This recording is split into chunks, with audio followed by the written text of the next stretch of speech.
La paz de Cristo, hermanos. ¿Alguien tiene por allí una alabanza al Señor Jesús? Amén. Me alegra poder saludarles en esta preciosa mañana, en este maravilloso día que nos regala el Señor. Amén. Las bendiciones de Dios son nuevas ¿qué? Cada mañana. Gloria al Señor Jesús. Y estamos cada mañana estrenando de su gracia. Amén. Y de su misericordia que ha sido derramada sobre nuestra vida. Así que mi saludo cristiano para todos y cada uno de ustedes. Gloria al Señor Jesús. Tenemos esta oportunidad de estar acá entonces reunidos, congregados en su nombre, acá en esta congregación. Derrama Dios bendición. ¿Y qué más? Y vida eterna. Gloria al Señor. Y saludo también en nombre del Señor para las familias pastorales, hermano Jairo Antonio, su familia, el hermano sobrino de todos, ¿cierto? Gloria al Señor, su esposa, su familia también, gloria al Señor. Algunas caras conocidas por allí veo en esta mañana también, gracias al Señor por la hermana Elifia. Me alegra mucho saludarles, saber que se encuentra muy bien, gloria al Señor. Hermano Jason también, me alegra saludarte en el nombre de Jesús, gloria a Dios. Hermano Huguito, también lo recuerdo mucho siempre acá en esta iglesia, juicioso el hombre, gracias a Dios. Hermano Andrés Sará, que lo vi por ahí también, me alegra saludarle, gloria al Señor Jesús, con toda su familia. Reciban saludos, hermanos, de la iglesia en Robledo el Diamante, amén, gloria al Señor. También allí hay una preciosa congregación con deseos de adorar y glorificar el nombre del Señor Jesús. Amén. Yo quiero invitarles, hermanos, estemos en pie, vamos a leer la Escritura. Gloria a Dios. Si usted gusta abrir su Biblia, en el libro de Proverbios, vamos a entrar en la meditación de la palabra de Dios, agradeciendo entonces a la red de familia que han tenido en bien invitarnos para estar acá en esta mañana. Quiero decirle que no es sencillo, hermanos, dejar la congregación que uno, por la gracia de Dios, administra. Amén. Pero se hace el esfuerzo y aquí estamos, por la gracia del Señor. Proverbios capítulo número 9, vamos a leer un texto bien conocido por todos aquellos que aman el estudio de la palabra de Dios, no solamente la lectura, sino el estudio, amén, de la palabra de Dios. Proverbios capítulo número 9, verso 1, gloria al Señor Jesús, dice: la sabiduría edificó su casa, labró sus 7 columnas. Oremos. Padre celestial, bendito Rey, te adoramos, glorificamos tu nombre, Señor Jesús. Bendecimos tu nombre. Ayúdanos, Señor Jesús, a estar delante de tu presencia, conforme a tu propósito y conforme a tu voluntad, Señor. Gracias te doy por tenerme en este lugar. Usa mi mente, mi corazón, y dame palabra oportuna y de bendición para esta iglesia necesitada. En el nombre de Jesús. Una alabanza al Señor Jesús. Siéntense, por favor, hermanos. Gloria a Dios. Bueno, no es tan sencillo, hermanos, traer una enseñanza de la familia a un público tan homogéneo, tan diverso, tan variado. No es nada sencillo. Hay todo tipo de personas acá. Amén. ¿Ustedes no dicen amén? Uy, Y tu hermano, dígame si quiere usted, hermano. Colabóreme ahí con el amén, hermano. Yo le agradezco en el nombre del Señor. ¿Cuántos dicen amén? Gloria al Señor Jesús. Así que no es tan sencillo porque tenemos un público muy diverso, muy variado. Y hablando de familia, pues mucho más. Acá hay personas solteras, hay personas casadas, que todavía no tienen hijos, hay otros que tienen los hijos, pero los tienen todavía muy bebecitos. Por acá veo una joven con un bebé, otros con los hijos adolescentes, otros con ellos adultos, otros ya tienen antes nietos, bisnietos, y ¿cierto? Entonces vamos a tratar de trazar la palabra, hermanos, y usted va a tomar para su vida lo que usted sienta que les sirva. Gracias por ese amén, hermana. ¿Cierto? Usted va a tomar para su vida lo que usted sienta que le puede servir. Gloria al Señor Jesús. La vida familiar es supremamente frágil. Es una de las cosas frágiles que hay en la vida, al igual que la vida espiritual. La vida espiritual también es algo muy frágil. La Biblia dice que Dios puso ese tesoro en vasos de barro. ¿Y por qué en vasos de barro? ¿Por qué no las puso en vasos de oro, en vasos de aluminio, en vasos de plata, en vasos de hierro? Algo más fuerte, pero la puso en vasos de barro. Dice la Biblia, para que la gloria de la excelencia sea de Él y no de nosotros. Uno puede perder la vida espiritual fácilmente, en un instante, en una decisión. ¿Qué tardó Adán en tomar su decisión? Recibió una propuesta y decidió, y mire todo lo que ha ocurrido a causa de una decisión suya. ¿Cómo puede uno perder algo valioso en un solo instante por una decisión? ¿Cierto? Asimismo, la vida familiar, la vida matrimonial es algo supremamente frágil, algo que se puede quebrar tan sencillo, con una sola palabra, con una acción, con un gesto. Bendito el Señor, con una decisión. A nosotros siempre nos han enseñado que la vida matrimonial es hasta que la muerte los separe. Pero la Biblia no dice eso.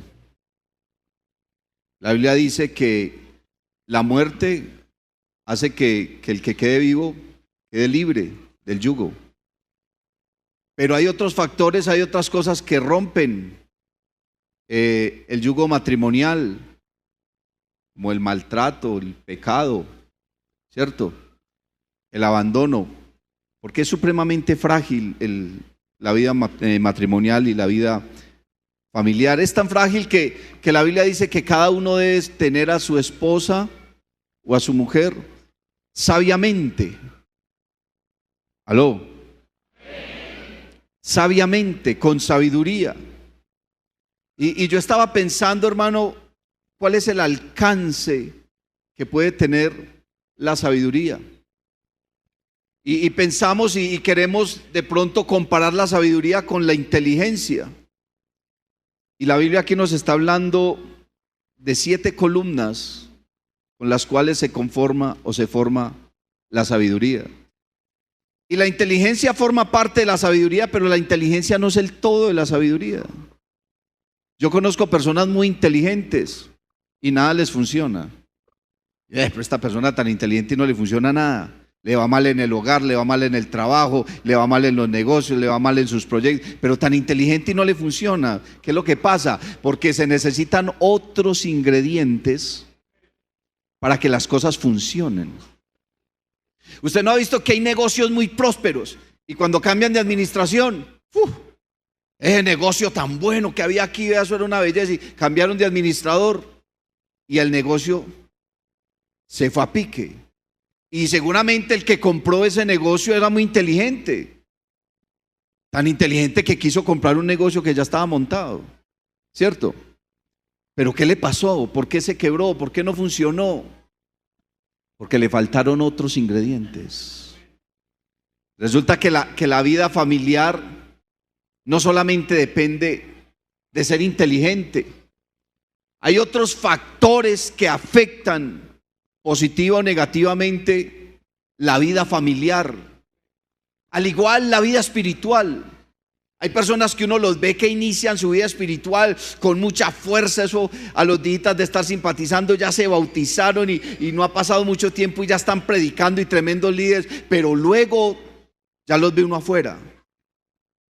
Pero ¿dónde está el hermano ese que predicaba tan bonito? El hermano aquel, ¿qué tal? Pero está afuera. ¿Qué le pasó? ¿Qué le faltó? Le faltó sabiduría. Y la Biblia dice que si alguno es falto de sabiduría, pídala a Dios, el cual se la dará abundantemente y sin reproche. Porque la persona no supo vivir el momento, no supo apreciar lo que tenía, no supo valorar las personas que le rodeaban. Seguramente también se basó en algún consejo que alguien le dio. Y quiero decirle, hermano, que en temas de familia, no todos los consejos son sanos. No todos los consejos son prudentes. No todos los consejos son oportunos. No todos. Cuando a usted le den un consejo, usted tiene que sentarse, escucharlo, escuche, porque uno tiene que escuchar, o tiene que oír más bien. Le dice que el que tiene oídos para oír, oiga. Pero usted también tiene que sentarse y meditar en lo que le acabaron de decir. ¿Por qué? Porque aunque esa persona le esté dando un consejo a usted, esa persona le está dando un consejo basado en su propia experiencia. Pero resulta que la experiencia de esa persona es diferente a la mía. No todos vivimos las mismas experiencias. No todos vivimos las mismas circunstancias. Y lo que a una persona le funcionó, puede que a otro no le funcione. Es como usted coger el repuesto de un Renault 4 y acomodárselo a una tractomula. Y le cuadras muy de buenas. Puede que le sirva, pero puede que no. Uno tiene que escuchar los consejos, pero los tiene que pasar también, hermano, por el filtro de su propia experiencia y por el filtro de la palabra de Dios. Yo conocí una muchacha que se casó y todas sus intimidades se las contaba a la mamá. ¿Y qué le decía a la mamá? Mija, ¿y usted cómo se aguanta ese pervertido? ¿Usted cómo se aguanta? Se le tiró en el hogar a esa muchacha. ¿Usted sabe cómo es la vida de un recién casado? Oye, ¿ustedes por qué no dicen amén? Pues que aquí ninguno se casó. No vivieron la vida de recién casados ninguno. ¿Cierto? Bendito el Señor Jesús. Uno tiene que ser sabio, hermano, para poder vivir su vida familiar. Y esto no es un programa de dar gracias, porque la vida no se trata de dar gracias. Uno cree que es agradecido porque da gracias. Ay, sí, muchas gracias. Señor, muchas gracias. Ay, hermano, muchas gracias. La Biblia no habla de dar gracias. La Biblia habla de hacer una acción de gracias. Y una cosa es dar gracias y otra cosa es tener un gesto de agradecimiento. No. Uy, yo ya estoy preocupado, hermano.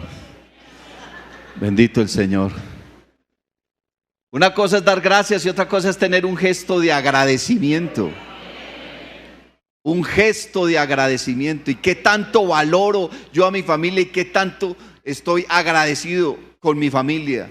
¿Y qué gestos de agradecimiento tengo yo para con mi familia? ¿Cómo le agradezco yo a un hijo que se comporte bien? ¿Cómo le agradezco yo a mi esposa que me tenga las cosas organizadas, listas, que esté tan pendiente de mí? ¿Cómo puedo yo agradecer? No solamente diciendo, ay, gracias, mi amor. Porque las personas esperamos un gesto. Si Dios está esperando un gesto de agradecimiento, la Biblia dice que debemos entrar en Él con acción de gracias. Porque la fe sin obras es muerta. Hay que tener una acción de gracias. Y para eso se necesita ¿qué? Sabiduría. Estaba mirando, hermano, que dice que entonces la sabiduría edificó su casa. Hay una coma y luego va a un segundo nivel. Y se labró sus 7 columnas. Si usted algún día ha visto cuando se construye una casa, ¿en qué momento puede decir la persona que ya la construyó? Cuando ya están las paredes, el techo, el piso y seguramente los servicios básicos.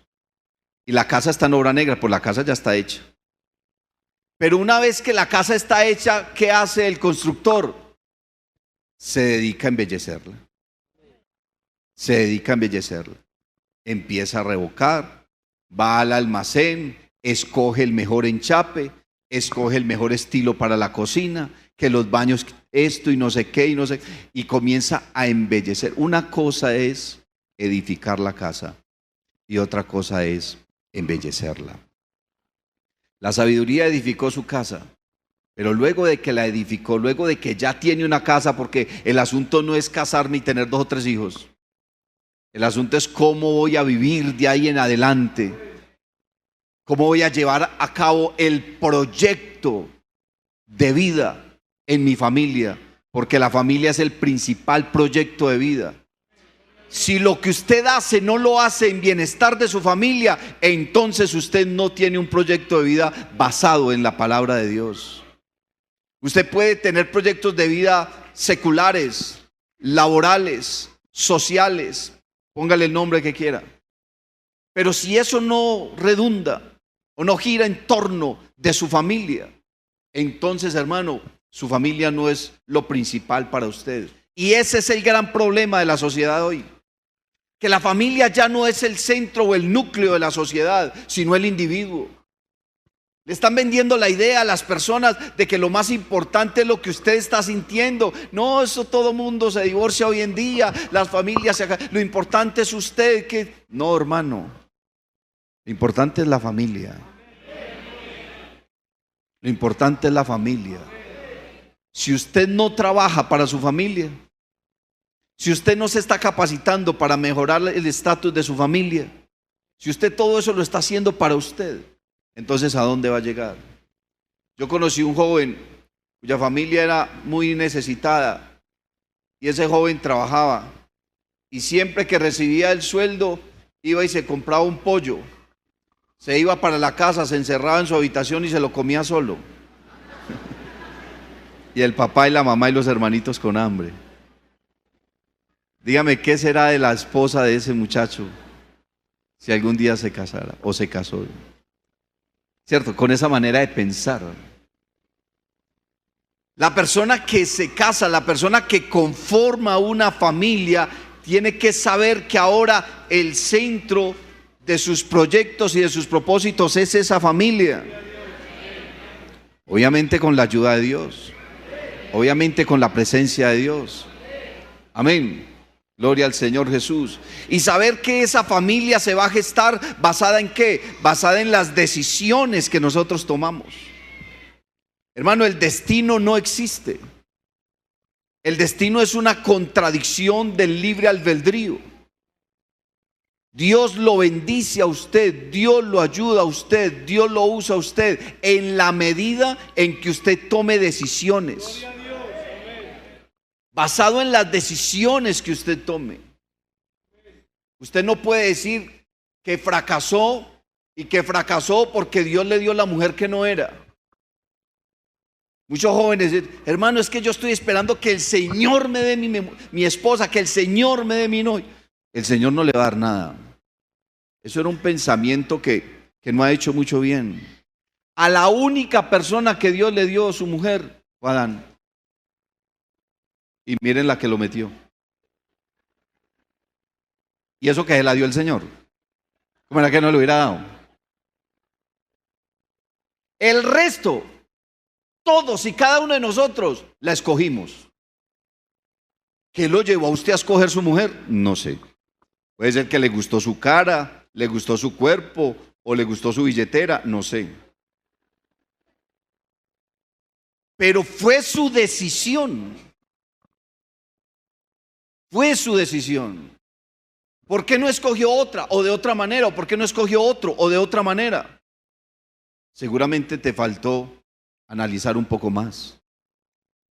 Te faltó pedir sabiduría a Dios. Porque es que formar un hogar no es solamente que ella tenga una cara muy bonita o que él tenga una billetera o una cuenta bancaria muy robusta. No se trata de eso. Porque si se tratara de eso, las modelos no se divorciarían. Ni los ricos fracasarían en sus matrimonios. No se trata de eso. Se trata, hermano, es de ser sabio. Dios le da sabiduría al hombre. ¿Para qué? Para formar su hogar y para tomar sus decisiones.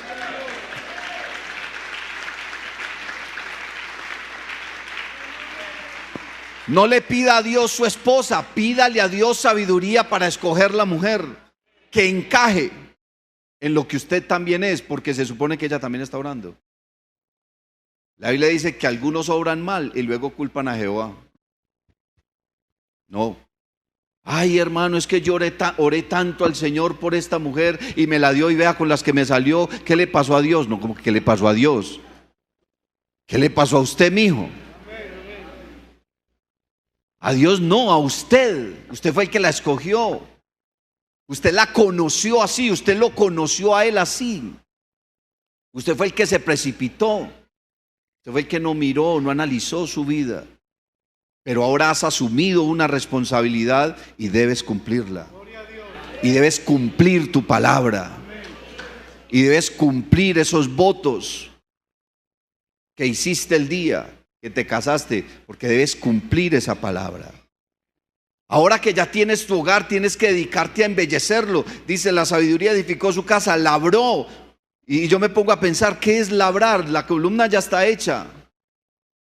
Mire a ver cómo la va a decorar, cómo la va a labrar, qué forma le va a dar, qué imagen va a plasmar en ella.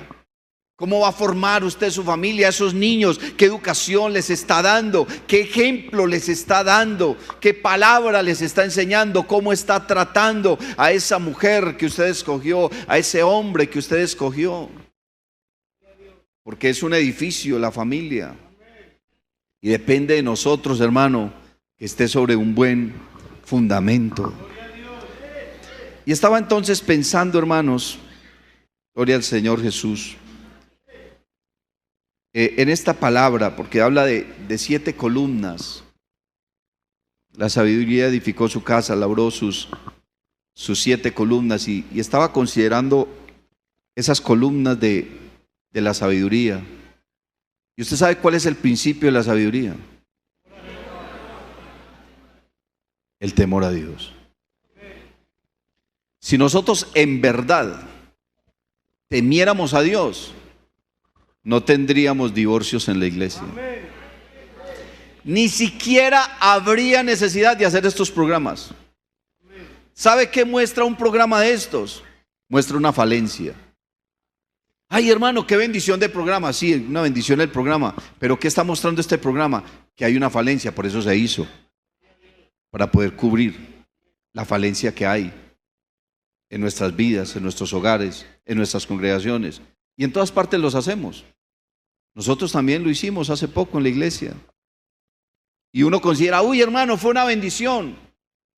Pero la bendición la tenemos que medir es al tiempo, cuando podamos tener datos del hogar que estaba por allá flaqueando y qué sucedió con ese hogar después del programa de la familia. Qué bendición de directiva, sí, qué bendición de directiva.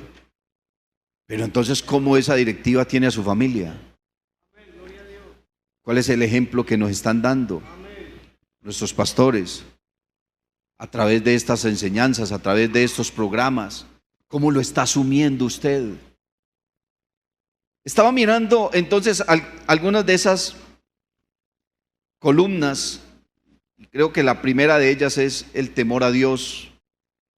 Encontré por allí una segunda columna que es la prudencia, una tercera columna que es la paciencia, una cuarta columna que es la inteligencia, una quinta columna que es la perseverancia, una sexta columna que es el conocimiento, y una séptima columna, que es la fe. Y usted dirá, hermano, pero no mencionaste el amor, pero es que son las columnas de la sabiduría, no la columna del hogar, para que no nos confundamos. Amén. Porque el amor, hermano, cuando hablamos del amor, muchas personas analizan el amor desde el punto de vista de los sentimientos.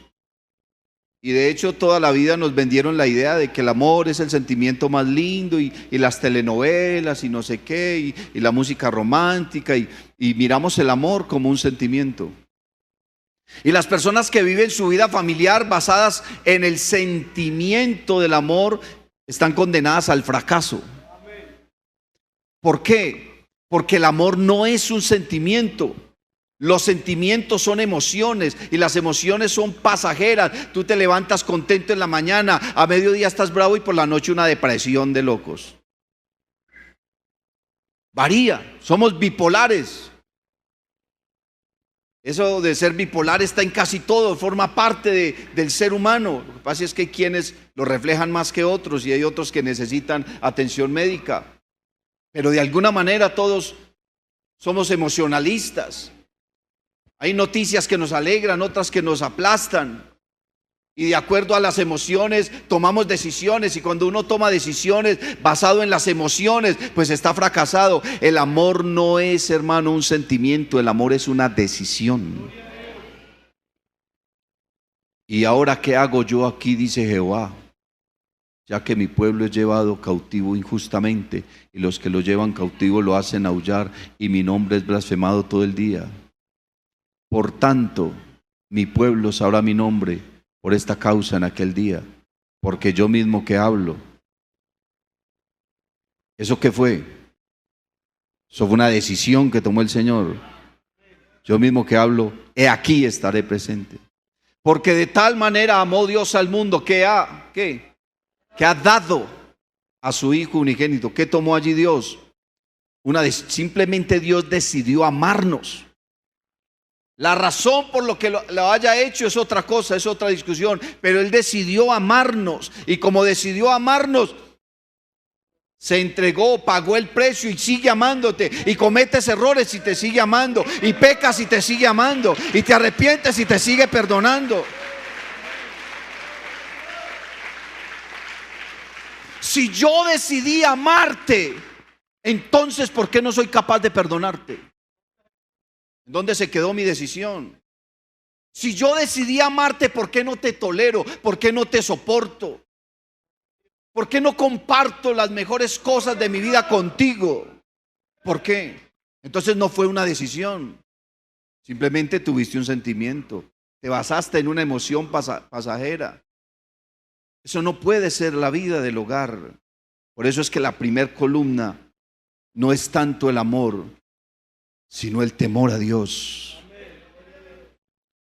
Porque las mejores decisiones de la vida se toman basadas ¿en qué? En el temor a Dios. ¿Y qué es el temor a Dios, hermano? El temor a Dios es el resultado de la santidad.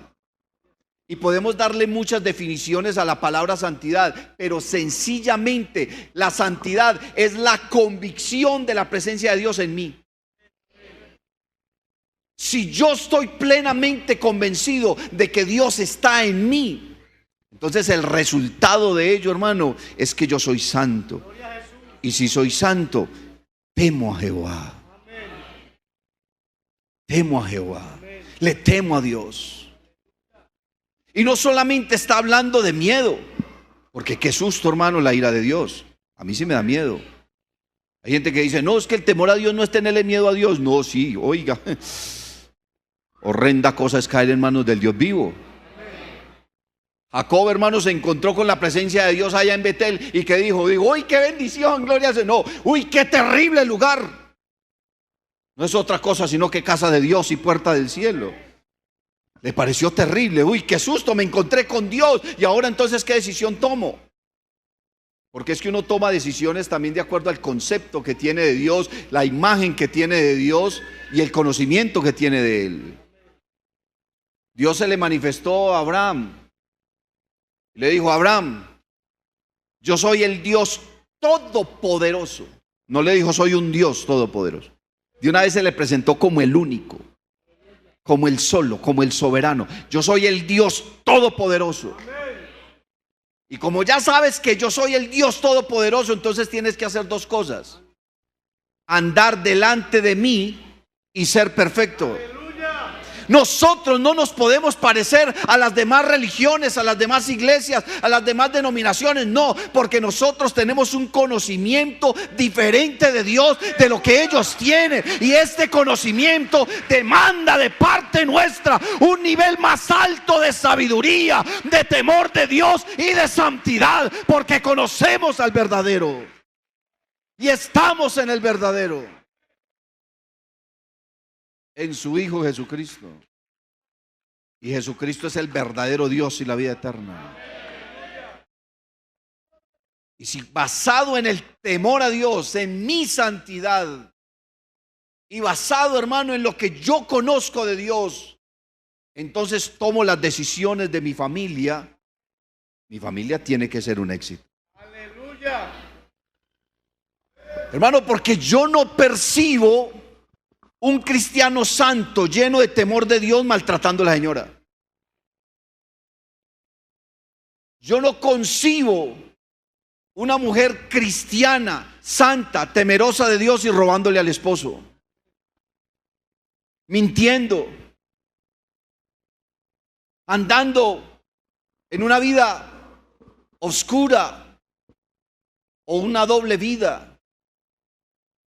Porque si hay algo, hermano, que tiene que conformar el temor de Dios, es la justicia. El temor de Dios, hermano, está alimentado por la justicia. Yo no puedo, hermano, ir a comprarme un equipo de sonido de 3 millones de pesos y mi esposa lavando la ropa a mano. Yo no puedo meterme en una deuda para pagarla en 5 años e irme a pasear, hermano, y no tengo con qué comprarle los útiles para la escuela a mis niños. Yo no puedo comprarme mi ropa en Arturo Calle y mandar a mi esposa para el Hueco a comprar telitas de 5,000. Ahí sí no dicen amén. Ellas son las que tienen que decir amén y no dicen nada. ¿O será que las que mandan para el Hueco es al esposo? Ay, pobrecito. Pobres muchachos por ahí detrás de ellas comprando telitas de 5,000. Y ellas en Falabella. ¿Cierto? Un hombre santo, un hombre temeroso de Dios, ¿por qué le oculta a su esposa cuánto le gana? Gracias a Dios yo no soy de aquí. Escasamente conozco un hito y uno que otro por ahí. Pues yo no soy de aquí. Ni sé usted a qué se dedica, ni he atendido 1 o 2 por allá en la oficina de la sede por causa de mi trabajo. Pero yo no sé cuál es. Si Dios le está tocando las fibras, hermano, pues entonces póngase pilas. Póngase pilas, hermano, a ver qué es lo que le está sucediendo. Un hombre que le oculte a su esposa cuánto le gana. Pues yo no estoy sembrando celos en su esposa, ni no. Pero tiene que pensar que es que las personas pensamos, ¿cierto? Las personas pensamos, ¿por qué no me dice cuánto le gana? ¿Cuál es el problema? Si ese dinero no es tuyo, ¿quién te dijo? Esa es la mentira. Es que yo me lo gané. Mentiras. Se lo ganaron entre ambos. Porque ella es la que madruga primero que tú, organizarte la ropa, empacarte la lonchera, no sé qué, la que mantiene los hijos, la que organiza. ¿Quién se está ganando ese dinero? O al revés, porque a veces hay hombres que... Pero eso no importa, lo importante es que el hogar funcione. No importa cuál de los dos maneja la plata, lo importante es que funcione. Yo conozco hermanos que le dicen a la esposa, mija, me dar para los pasajes esta semana. Pero ellos entienden así les funciona y así va su hogar. No importa quién administre, cuál sea la cabeza del hogar, lo importante es que lo hagan bien y funcione. Esa época machista de antes, eso ya ha mandado a recoger, hermano. Ahorita lo que necesitamos es lo que es objetivo, lo que realmente es funcional, lo que es honesto, lo que es puro, dice el apóstol Pablo, lo que es justo, lo que es agradable, lo que es bueno, lo que es provechoso. En eso pensad, que hay algo bueno, digno de alabanza. Piensa en eso. Eso debemos hacer. Gloria al Señor Jesús. El temor de Dios, hermano. Si uno le teme al Señor, hermano, entonces ¿cuál es el problema? Todo lo soluciona fácil. ¿Por qué? Porque hay dos cosas, hermano, en la vida del hombre temeroso. Y es que está presto a aprender lo básico de la vida cristiana. Hay dos cosas, hermano, que el ser humano no nace con ellas. El ser humano no nace ni humilde ni arrogante. El ser humano nace, tiene su mente en blanco. La humildad y la mansedumbre o la arrogancia se aprenden. El Señor Jesús dijo: aprendan de mí. ¿Cierto? Aprendan de mí, que soy manso y humilde de corazón. Y si usted maneja su hogar con mansedumbre, la violencia fuera. No necesitas estar gritándole a tus hijos, no necesitas estar alzando tu voz para que... Es que me respetan. La persona que exige respeto es porque hace rato lo perdió. Yo no necesito pararme en mi congregación, una dominical, en el altar, a decirle a él: es que aquí yo soy el pastor. ¿Yo para qué digo eso? Y todo el mundo sabe que yo lo soy. Pero si tengo yo que decir eso, es porque ya perdí la figura de pastor. Es que yo soy el que mando en esta casa. Si estás diciendo eso es porque hace rato dejaste de mandar, o mandas por el mercado, pero el resto no. La persona que exige respeto es porque lo perdió hace rato. El respeto no se exige, el respeto se gana. Y no se gana en 8 días. ¿Se gana qué? Con el tiempo, a través de nuestras decisiones, a través de nuestro comportamiento, a través de nuestros gestos, a través de nuestra actitud, a través de nuestro trato. A través de nuestro trato. Ya nuestros hijos a su momento tomarán sus decisiones, ¿cierto? Y la vida tiene sus variaciones y sus cosas que uno dice: hombre, ¿esto por qué así, cierto? Tan extraño. Yo conozco buenos padres con malos hijos.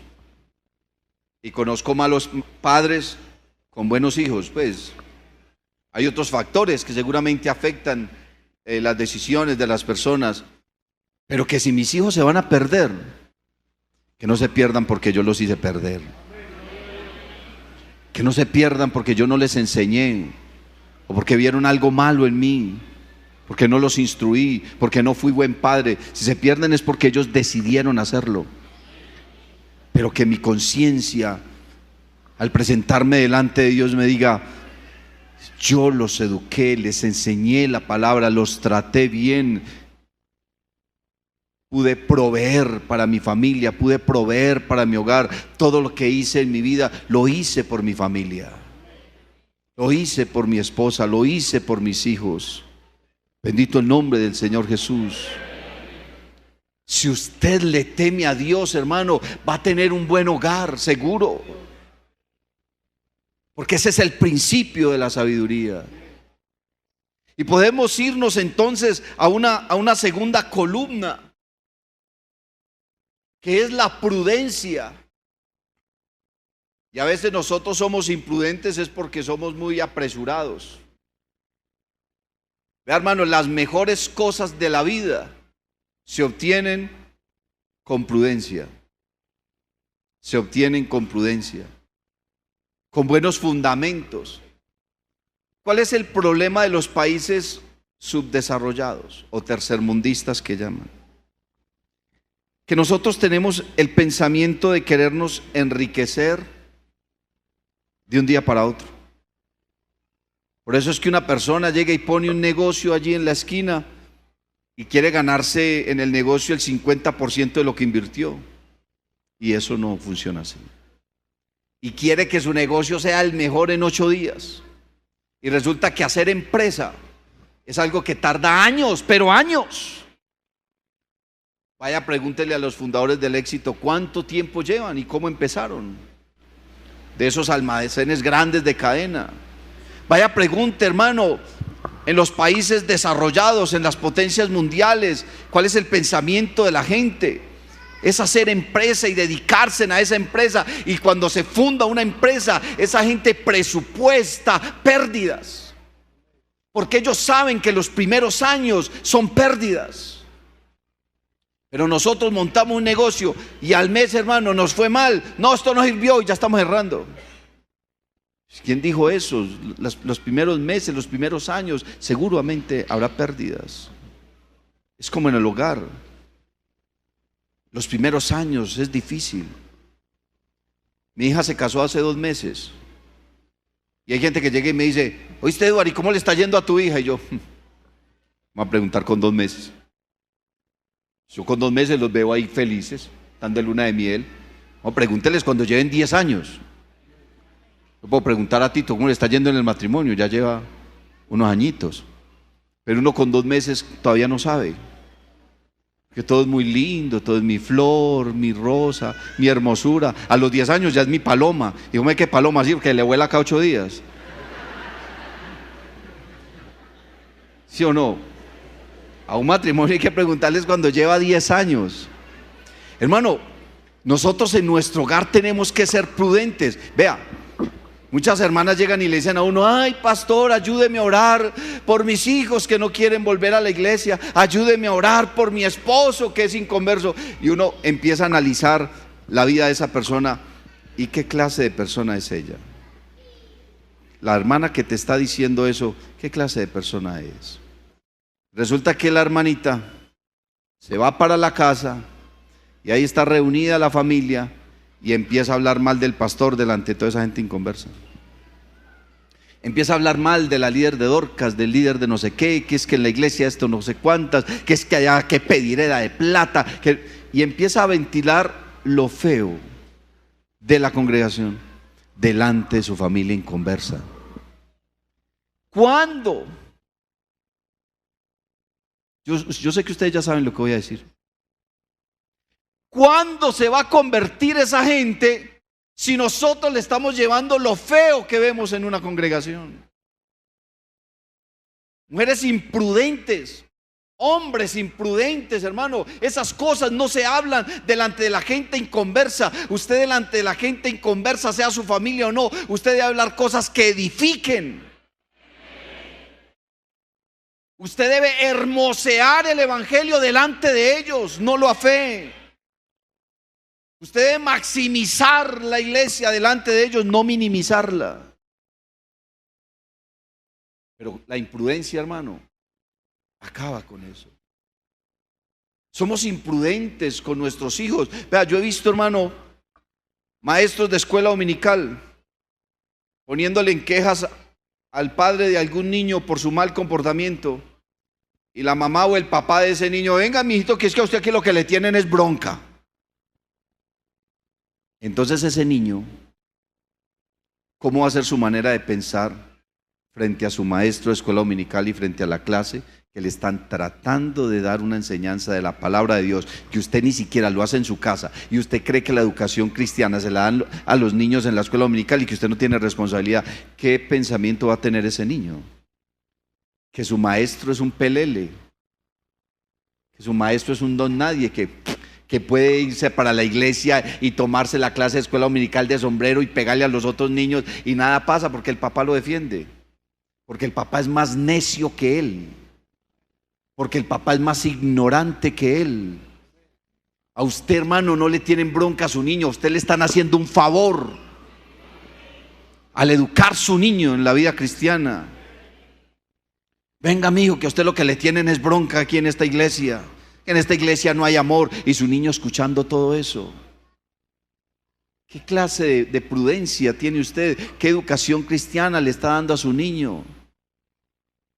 ¿Qué forma de pensar tiene usted? Vea, hermano, usted cuando matricula a su niño, le compra los útiles, le compra los libros, le compra los colores, el sacapuntas, un bolso de la mejor marca, paga una matrícula, el uniforme de gala, el uniforme de física. Yo también levanté 2 hijas. Yo sé lo que es el colegio.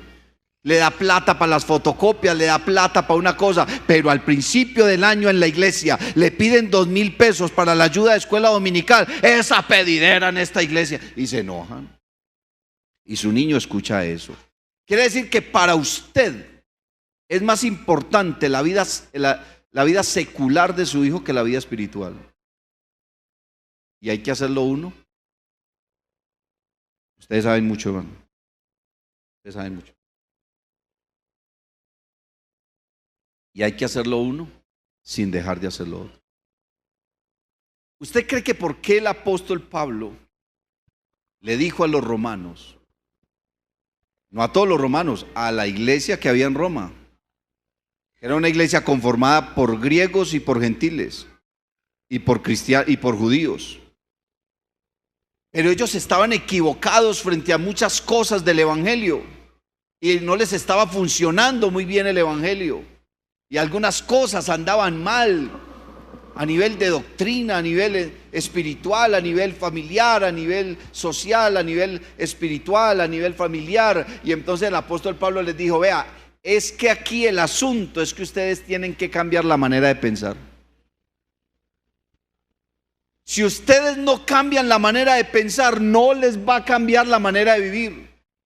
Si usted quiere que las cosas funcionen diferente, haga un proceso diferente.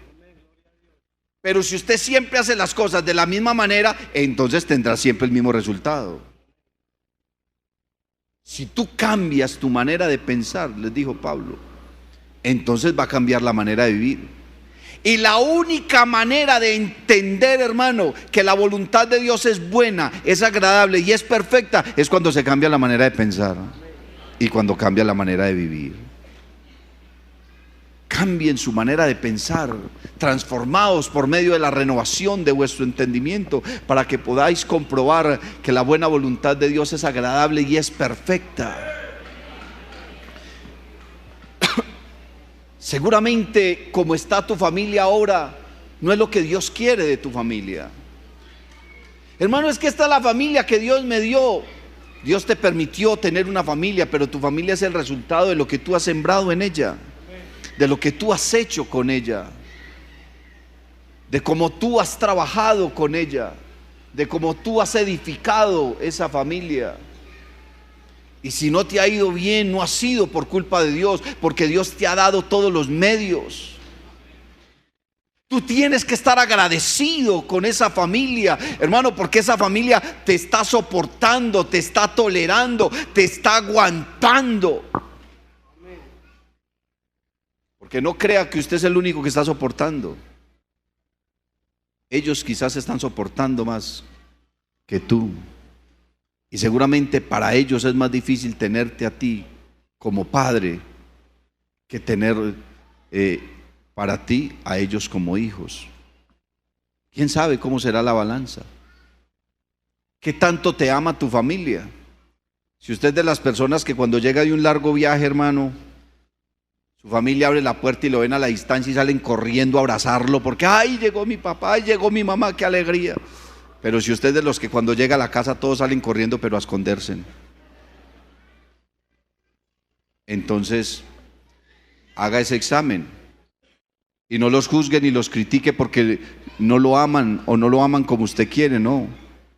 Es lo que usted ha sembrado a través de tu prudencia, a través del manejo de las cosas en tu hogar, a través del manejo de la verdad o de la mentira, porque usted puede mandar a sus hijos a mentir por usted, y el día que ellos te mienten a ti, entonces tú los castigas. Pero entonces, ¿qué le pasa pues a mi papá? Me manda a decir mentiras y ahora le digo yo algo y vea y me pega. Pero es que tú le enseñaste a mentir, tú le dijiste, vaya, dígale al Señor que no estoy. ¿A que mi papá le manda a decir que no está? Antes dígale a su papá que yo vuelvo mañana. Y resulta que al otro día tampoco está, porque le está enseñando a mentir, ¿cierto? Vea, hermano, yo puedo asegurarle a usted que la mayoría de los problemas que una persona tiene se los buscó él mismo. No todos, pero la mayoría. ¿Usted no ha visto que hay personas que tienen un imán para los problemas? Hay familias supremamente conflictivas. Pero es que esta familia no sale de un problema y ya está en otro, y ya está en otro, y ya está en otro. ¿Y qué pasa? Y no, hermano, ayúdeme a orar para que el Señor me solucione este problema. Dios no le va a solucionar nada. Nosotros no podemos pensar que Dios está por ahí resolviéndole los problemas a todo el mundo. No, Dios te da sabiduría. Dios te da la palabra de Dios que la escuchas aquí a diario. Pero si usted viene y no pone atención a la palabra, sino que la subestima, si usted menosprecia a las personas que están a su alrededor, si usted tiene en poco a su pastor, si usted tiene en poca estima a los hermanos de la iglesia y prefiere la gente del mundo que la gente de la iglesia, entonces no va a resolver nada. La Biblia dice: oirá el sabio y aumentará el saber. Pero usted viene y se arrodilla y se pone a hablar con la persona que está arrodillada a su lado. Se pone a criticar el culto, se pone a criticar a los de alabanza, se pone a criticar no sé qué, y esto y lo uno, y critique, y no está edificándose, no está comiendo la palabra. Si usted cree que las demás familias viven mejor que la suya, si usted cree que la mujer de otro es más bonita que la suya, si usted cree que los hijos de otro son más especiales que los suyos, si usted cree que el carro del otro vale más plata que el suyo, si usted está viviendo su vida de esa manera, hermano, entonces no vas a tener una buena familia. Estás viviendo una vida imprudente, estás sembrando en el corazón de tu familia envidias, arrogancias, amarguras.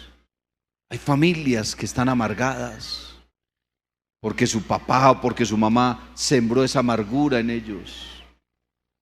Yo conozco una niña, hermano, una familia, uno de los muchachos fue más sabio que el otro y prosperó en su vida, prosperó en algunos ámbitos, por decirlo así entre comillas, consiguió dinero y tuvo una familia de tal y tal forma, en una posición X, con una buena economía, viviendo en un buen barrio, en un buen lugar, pero su hermano no fue tan sabio y no formó bien su familia. Y entonces nada le funcionaba, su economía no le funcionaba, su hogar no le funcionaba. Y entonces ambas familias tuvieron hijos. Y claro, los hijos de aquel hombre próspero vestían bien, iban a mejores colegios, tenían más comodidades, tenían una cosa, tenis de no sé qué marca, ropa de no sé cuánto. Mientras que el otro, la mayoría de las cosas que tenían era porque este se los regalaba. Y entonces él comenzó a sembrar una amargura en su hija. Es que sus primas, que era tal cosa, tan creídas, que no, era su tío, tal cosa. Él comenzó a sembrar y destruyó a esa muchacha. Porque ya esa muchacha vive deprimida, vive tomando medicamentos para una cosa y la otra, nada le funciona, no ha podido terminar un estudio, no dura en ningún trabajo y lo único que hacen es hablar mal de los otros. Pero eso lo hizo ¿quién? Eso lo sembró el papá.